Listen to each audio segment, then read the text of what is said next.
চলো আজকে আমরা বালকের সততা এই গল্পটির কয়েকটি শব্দার্থ ও টিকা এই ভিডিওতে শিখে নিই। প্রথমে আমরা দেখতে পাচ্ছি অগত্যা শব্দটি, যার অর্থ বাধ্য হয়ে।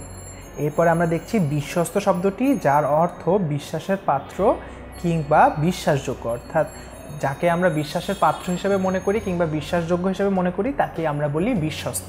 এরপরে আমরা দেখি ইত্যবসরে, যার অর্থ এ সময়ের মধ্যে, ইতোমধ্যে। এরপর আমরা দেখছি বিলম্ব শব্দটি, যার অর্থ দেরি। এরপর আমরা দেখছি দুর্বিপাক, যার অর্থ দুর্যোগ। এরপরে দেখছি অতিবাহিত, অতিবাহিত শব্দটির অর্থ পার করা। এরপরে দেখছি আমরা সন্ধান, যার অর্থ খোঁজ।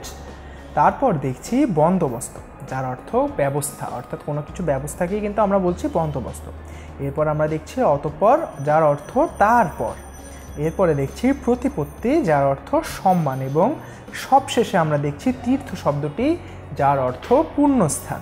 তাহলে বন্ধুরা, আমরা কিন্তু এই ভিডিওতে অনেকগুলো শব্দার্থ টিকা শিখে নিলাম। কোনো প্রশ্ন থাকলে আমাদেরকে অবশ্যই কমেন্ট সেকশনে জানিয়ে দেবে, এবং শব্দার্থগুলো পড়ার সময় বন্ধুরা অবশ্যই বানানগুলো খেয়াল করবে। তাহলে পরীক্ষা যখন তোমরা প্রশ্নগুলোর উত্তর দিবে তখন দেখবে বানান নিয়ে আর কোনো সমস্যা থাকবে না। অবশ্যই বন্ধুরা গল্পটি পড়ার ক্ষেত্রেও বানানগুলো খেয়াল করবে।